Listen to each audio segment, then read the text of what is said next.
আমি প্রগতি শুরু করছি আজকের সংবাদ। হুকিং এর তার জড়িয়ে 10 বছরের শিশুর মৃত্যু হলো মহিষাদলে। মহিষাদলে হুকিং এর বলি হলো 10 বছরের শুভম রানা। বন্ধুদের সঙ্গে খেলার সময় বল কুড়োতে গিয়ে বিপত্তি। হুকিং এর তারে পড়ুয়ার হাত পড়ে যায়। মৃত্যুতে দোষীদের শাস্তির দাবি তুলেছে এলাকাবাসী ও পরিজনরা। শুক্রবার বিকেলে মর্মান্তিক এমন একটি ঘটনা ঘটল মহিষাদলে। হুকিং এর তার জড়িয়ে 10 বছরের শিশুর মৃত্যু হলো মহিষাদলে। মহিষাদলে হুকিং এর বলি হলো 10 বছরের শুভম রানা। বন্ধুদের সঙ্গে খেলার সময় বল কুড়োতে গিয়ে বিপত্তি। হুকিং এর তারে পড়ুয়ার হাত পড়ে যায়। মৃত্যুতে দোষীদের শাস্তির দাবি তুলেছে এলাকাবাসী ও পরিজনরা। শুক্রবার বিকেলে মর্মান্তিক এমন একটি ঘটনা ঘটল মহিষাদলে। জানা যায় একটি ফিশারির বিদ্যুৎ নিয়ে যাওয়ার সময় হুকিং করে এই তারটি নিয়ে যাওয়া হয়েছিল। শুক্রবার বিকেলে সেই হুকিং এর তারে জড়িয়ে যায় শুভম। বল খুঁজতে গিয়ে তারে জড়িয়ে যায় 10 বছরের শিশু শুভম। মহিষাদল রবীন্দ্র শিশু বিদ্যালয়ের 4র্থ শ্রেণীর ছাত্র শুভম। আজকে তার পরীক্ষাও ছিল। একটু সময়ের ফাঁকে বন্ধুদের সঙ্গে বল খেলছিল। হুকিং এর তার যে নিয়ে যাওয়া হয়েছিল কারোর নজর ছিল না। মূলত হুকিং এর তারটি কাগজ দিয়ে মাটি দিয়ে ঢাকা ছিল। শুভম বল খুঁজতে গিয়ে সেই তারে জড়িয়ে যায়।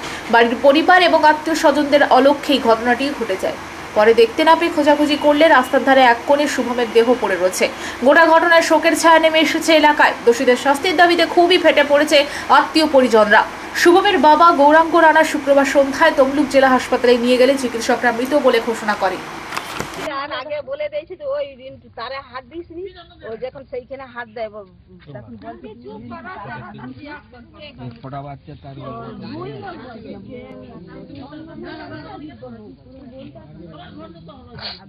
আপনার নাম?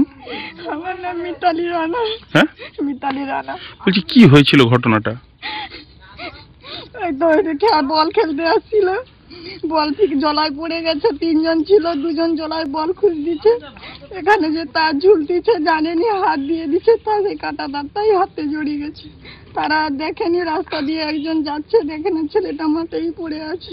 যখন দেখে না হাতে তার জড়ানো হয়ে আছে, সেই লোকটাকে কি দিয়ে ছাড়াচ্ছে আমরা জানিনি, কেউ ছিল না। তারপরে চিৎকার করতেন, ওদের পাশের বাড়ি কাকিমা আসছে, যখন দেখে না ছেলে পড়েই আছে সবাইকে চিৎকার করে ডাকছে। আমরা যখন আসি না, ছেলের কোনো কিছু নেই। তারা 2 জন বল খুঁজে যখন আসে, চুপচাপ ভাই পড়ে আছে। তারা চিৎকার করছে, 3 জন ছেলে, ছোট ছোট, আর কিছুই আমরা জানি না। এই তারটা কি দীর্ঘদিন এরকম হবে? অনেক দিন আছে, আমরা তো যাচ্ছি আসছি দেখছি না, কারেন্টটা কাটা আছে। কিন্তু এইভাবে কারেন্ট কে নিয়ে গেছে?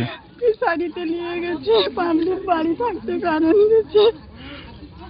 দীর্ঘদিন এরকম তার এই মাটির উপর দিয়ে পড়ে আছে? মাটির উপরে নেই, ওই ছোট বাসে এইখানে পুঁতে রাখছে। তারটা ঝুলেছিল, তার হাতটাও পেয়ে গেছে। পাবলিক বাড়ি থাকতেই লাইন গেছে। 3টায়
জাতীয় সড়কের উপর পথ দুর্ঘটনায় গুরুতর আহত হলেন 3 জন। দুর্ঘটনাটি ঘটেছে পশ্চিম মেদিনীপুর জেলার খড়গপুর বালেশ্বর 7 নম্বর জাতীয় সড়কের বেলদা থানার রানীসরাইয়ের কাছে।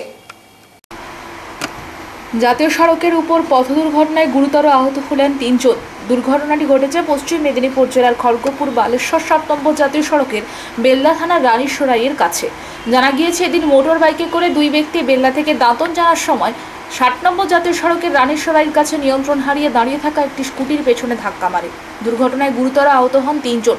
খবর পেয়ে ঘটনাস্থলে পৌঁছায় বেলদা থানার পুলিশ ও জাতীয় সড়ক কর্তৃপক্ষ। আহতদের উদ্ধার করে নিয়ে যাওয়া হয় বেলদা সুপার স্পেশালিটি হাসপাতালে। প্রত্যক্ষদর্শীরা জানান, বেলদার দিক থেকে একটি মোটর বাইকে করে দুজন দাঁতনের দিকে যাওয়ার সময় নিয়ন্ত্রণ হারিয়ে রাস্তার উপর দাঁড়িয়ে থাকা একটি স্কুটি গাড়িতে ধাক্কা মেরে উল্টে যায়। পুলিশ জানিয়েছে, আহত ব্যক্তিদের নাম দাসমত টুডু, বাড়ি নিকুড় শ্রেণীর নীলাম্বরপুরে। অপর দুজনের নাম প্রশান্ত মণ্ডল ও অশোক দাস, বাড়ি বেলদা। আহত 3 জনের মধ্যে একজনের অবস্থা আশঙ্কাজনক হওয়ায় তাকে তড়িঘড়ি মেদিনীপুর মেডিকেল কলেজ ও হাসপাতালে স্থানান্তর করা হয়। এরপর দুর্ঘটনাগ্রস্ত দুটি মোটর গাড়িকে জাতীয় সড়ক কর্তৃপক্ষের সহযোগিতায় উদ্ধার করে বেলদা থানার পুলিশ।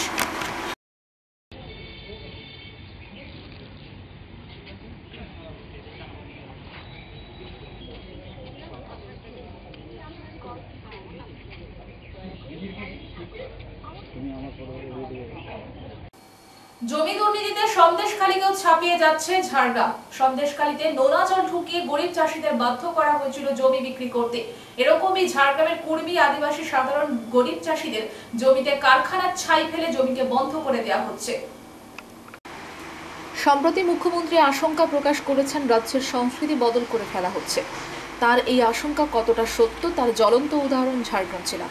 এলাকার জঙ্গল, নালা, সেচ ক্যানেল দখল করে জমির চরিত্র বদলের পাশাপাশি এলাকার কিছু দালালদের টাকা দিয়ে রামনবমী পালনের নামে এলাকায় উত্তেজনা তৈরি করে সংস্কৃতি ধ্বংসের চেষ্টা চালিয়ে যাচ্ছে।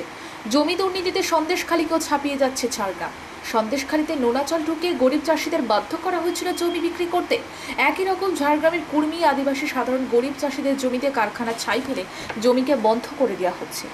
এলাকার লোকের অভিযোগ, ফরেস্টের জমিও জোর করে দখল করে রাতারাতি গাছ কেটে জেসিবি দিয়ে গাছের গুড়িকে উপরে খালি জমিতে পরিণত করছে।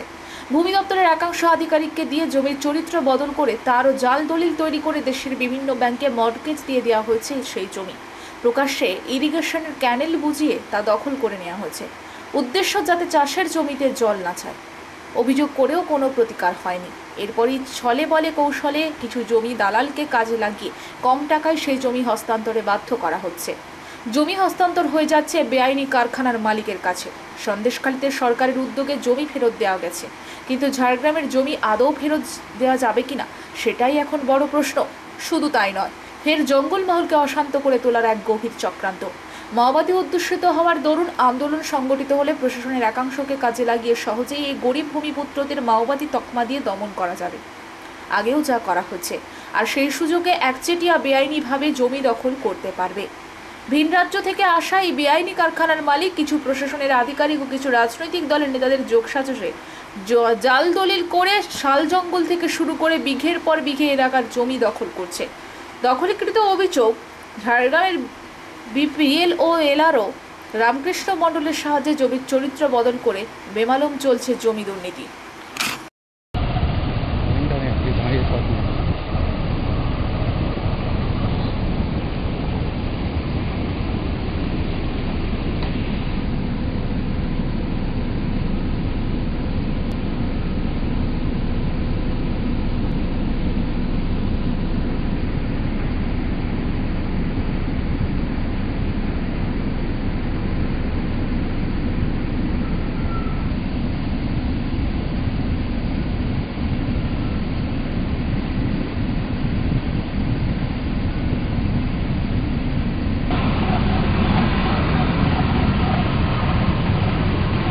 কোন দিকে যাবো?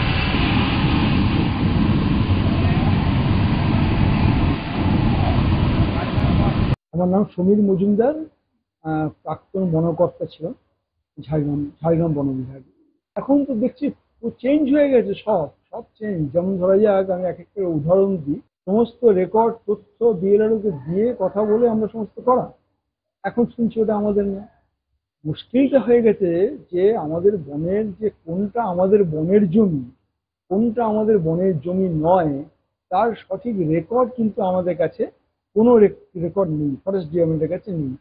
অনেক গড় শালবনি বা জিতুস্কোর এলাকায় যে ফরেস্টের ল্যান্ডগুলো ছিল, অধিকাংশ জায়গায় ফরেস্টই নেই। ফরেস্ট নেই, ফরেস্টকে শেষ করে দেওয়া হয়েছে। কিছু চক্র আছে যারা এই কাজগুলো করে বেড়াচ্ছে। আমি যখন এখানে পদে ছিলাম, আমি ওদের বিরুদ্ধে পুলিশেও দিয়েছিলাম। সে কোনো কিছু পুলিশে দেওয়ার পরে বন্ধ ছিল কাজ, তারা দেখিয়ে দিয়েছে না আমরা ধরিনি করিনি। তারপরে এগুলো ম্যান টু ম্যান ভ্যারি করে। এখন আমি আছি, কালকে আরেকজন আসবেন। এখন যারা প্রশাসক যারা আছেন তাদের সদিচ্ছাই ঠিক মতো আছে কিনা আমার খুব সন্দেহ আছে। বিশেষ করে ওই রশ্মি এর ক্ষেত্রে তাদের সদিচ্ছা সম্বন্ধে আমার সন্দেহান আমি। কি করে এই যে রেসপি ফ্যাক্টরির পাশে যে জঙ্গলগুলো ছিল এগুলো ফরেস্ট ল্যান্ড। একদম ফরেস্ট ল্যান্ড। মিড ডে মিলে দুর্নীতি নিয়ে গ্রুপের মহিলাদের বিক্ষোভ। ঘটনাটি ঘটেছে পূর্ব মেদিনীপুর জেলার এগরা পুরসভার 11 নম্বর ওয়ার্ডের জগন্নাথপুর পল্লীমঙ্গল প্রাথমিক বিদ্যালয়। মিড ডে মিলে দুর্নীতি নিয়ে গ্রুপের মহিলাদের বিক্ষোভ। ঘটনাটি ঘটেছে পূর্ব মেদিনীপুর জেলার এগরা পুরসভার 11 নম্বর ওয়ার্ডের জগন্নাথপুর পল্লীমঙ্গল প্রাথমিক বিদ্যালয়। দিনের পর দিন মিড ডে মিলে দুর্নীতি করে চলেছেন গ্রুপের লিডার ছন্দা মাইতি নামে ওই মহিলা। দীর্ঘদিন ধরে গ্রুপ বাজি এবং টাকা 9-6 সমস্ত দুর্নীতির অভিযোগ তুলে জগন্নাথপুর পল্লীমঙ্গল প্রাথমিক বিদ্যালয়ের সামনে গ্রুপের মহিলারা তালা লাগিয়ে বিক্ষোভ দেখাচ্ছেন। অভিযোগ 11 নম্বর ওয়ার্ডের কাউন্সিলর তথা চেয়ারম্যান স্বপন নাগ এই বিষয়ে উনাকে জানালে কোনো কর্ণপাত করতে নারাজ, এমনটাই জানাচ্ছে গ্রুপের মহিলারা। দীর্ঘ 3 ঘন্টা ধরে তালা বন্ধ অবস্থায় বিক্ষোভ দেখাচ্ছেন গ্রুপের মহিলারা। যত মেম্বার আছে আমি তো গ্রুপ থেকে একজনকে নিয়ে করি। আমার সর্বদলীয়ভাবে আমার এই গ্রুপ, সর্বদলীয়ভাবে সমস্ত পার্টিকে নিয়ে আমার এই গ্রুপ। আমি কোনো পার্টি করতে পারি না। আপনারা যাকে নির্দেশ করবেন গ্রুপ আছে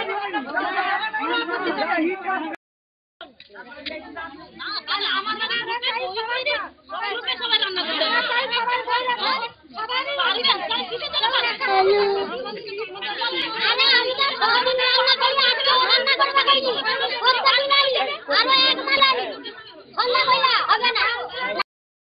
আপনার নাম? ছন্দা মাইতি। আপনি কোন দায়িত্বে রয়েছেন মিড ডে মিলের? Self help group.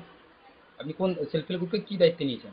Self help গ্রুপের দায়িত্ব নেওয়া নয়, আমি এতগুলো আমার এখানে 42টা গ্রুপ আমার ইয়েতে চলে আমাদের ওয়ার্ডে, সেইগুলোকে আমি দেখাশোনা করি।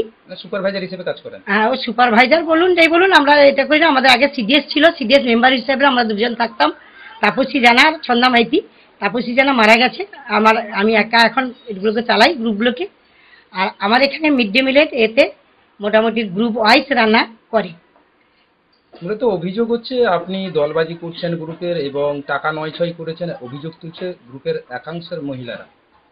কি বলবেন? আমি কিন্তু এর মধ্যে কোনো কিছু নেই, আমার কাছে কেউ খবর নিয়েও আসেনি, এই ব্যাপারে কোনো কিছু আমার কাছে কিছু বলেও নি। আর প্রত্যেকটি মেম্বার যারা রান্না করেছে ওদেরকে আমি যথারীতি পেমেন্ট দিয়েছি, টাকা পেমেন্ট দিয়ে দিয়েছি। আমার যেহেতু আমার আগে অ্যাকাউন্টে ঢুকতো, এখন আমি অ্যাকাউন্ট থেকে ট্রান্সফার করে দিয়েছি 3 জনের হেডে। তো এখন আমি আর ওতে অ্যাকাউন্টে করি না, তবু ওদেরকে আমি চালাই। হ্যাঁ, কীভাবে ওরা কি কাজ করছে না করছে ইয়ে করি। টাকা 9-6 যে গ্রুপবাজি করছেন, আপনি আপনার মনের মতো করে রান্নারদের পাঠাচ্ছেন, আপনার সমস্ত বাড়ির সবাইকে চাকরি করিয়ে দিয়েছেন, অভিযোগ তুলছেন। আমার বাড়িতে কে চাকরি করেছে ওইটা প্রমাণ দিতে বলুন, কে চাকরি পেয়েছে। সেলফ হেল্প গ্রুপের মেয়েরা প্রত্যেকের বাড়িতে যেমনভাবে কাজ করছে, আমার বাড়িতেও আমার মেয়েরাও, আমার বৌমা একটা সেলফ হেল্প গ্রুপেও আছে। সেলফ হেল্প গ্রুপে থাকলে কি এবার চাকরি করা হয়? আপনারা বলুন, সেলফ হেল্প গ্রুপের মেয়েরা কি চাকরি? নাবালক ছাত্রকে তুলে নিয়ে গিয়ে মারধরের অভিযোগ পুলিশের বিরুদ্ধে। তারই প্রতিবাদে ঝাড়গ্রাম থেকে মানিকপাড়া যাতায়াতের রাস্তা অবরোধ করে গ্রামবাসীরা। নাবালক ছাত্রকে তুলে নিয়ে গিয়ে মারধরের অভিযোগ পুলিশের বিরুদ্ধে, তার প্রতিবাদে ঝাড়গ্রাম থেকে মানিকপাড়া যাতায়াতের রাস্তা অবরোধ করে গ্রামবাসীরা। অবরোধের ফলে স্থানীয় যানবাহন চলাচল বিপর্যস্ত। ঝাড়গ্রাম মানিকপাড়া কাজে যাতায়াত করা লোকেরা সমস্যায় পড়ছে, মাঝপথে আটকে তারা। গ্রামবাসীদের অভিযোগ, মানিকপাড়া এলাকার রাসুসা গ্রামের বাসিন্দা 10ম শ্রেণীর এক ছাত্রকে বাড়ি থেকে তুলে নিয়ে যায় মানিকপাড়া ফাঁড়ির পুলিশ।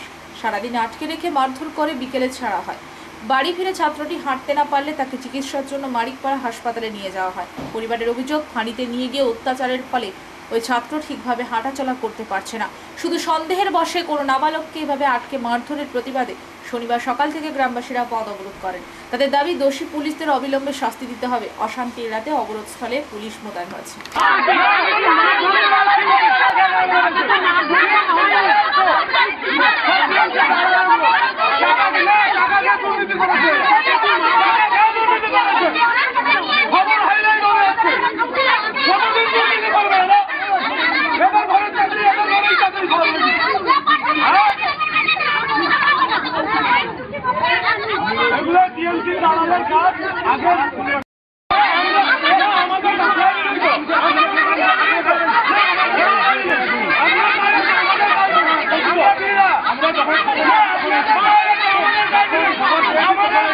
আমরা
মানিকপুর হসপিটালে দেখা আছে, ভ্যাকসিনেশন আছে, দেখাও।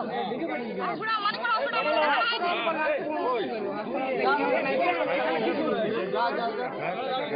কৃষ্ণ মাহাত।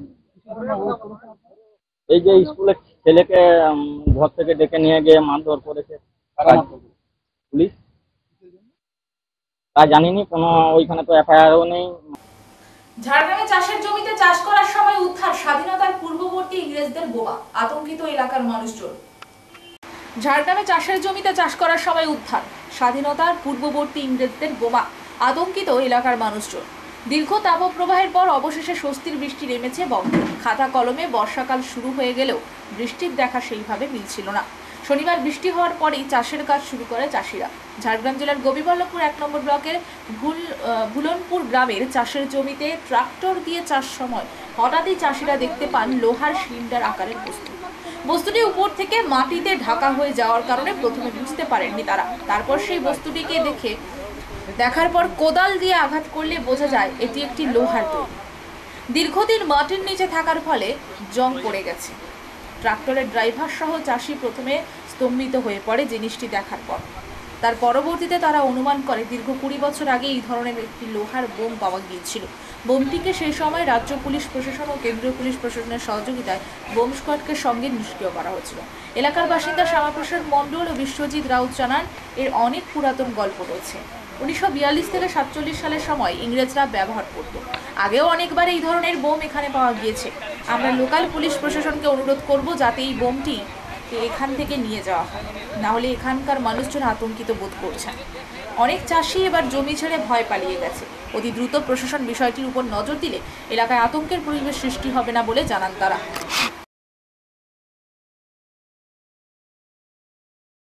প্রকাশ করা হলো মহিষাদলের রথের গাইড ম্যাপ। 250 বছরের বেশি প্রাচীন মহিষাদলের রথ। পুরীয় মাসের পরে এই রথের নাম শোনা যায়। প্রতি বছর রথে লক্ষ লক্ষ মানুষের সমাগম ঘটে থাকে। তাদের নিরাপত্তা ও সঠিক পথে রথের সামনে পৌঁছানোর জন্য পুলিশ প্রশাসনের পক্ষ থেকে প্রকাশ করা হলো মহিষাদলের রথের গাইড ম্যাপ।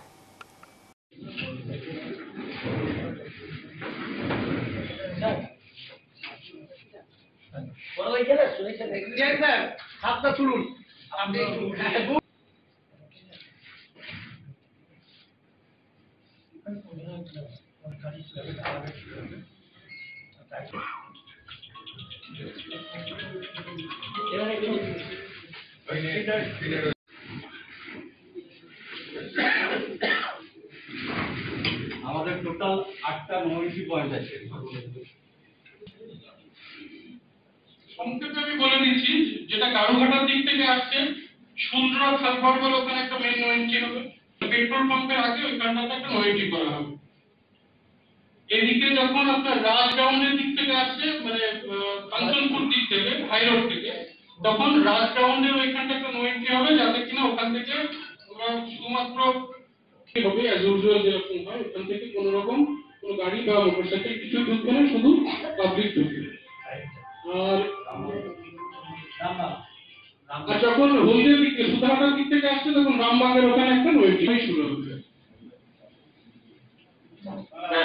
রথ জানানো শুরু হবে কি প্রথম একটা থেকে ইউনিটি করা দরকার আছে বাসটা, যেহেতু অনেক পাবলিক ভেহিকেল মানে বাসটা চলবে আগে শুরু হবে, কিন্তু যখন নোয়েন্ট্রি শুরু হয়ে যাবে তখন বাসটা নন্দকুমার থেকে ডাইভার্ট করে দেওয়া হবে কাপাসিয়া হাই রোড। এখন সংবাদ এই পর্যন্ত। নমস্কার।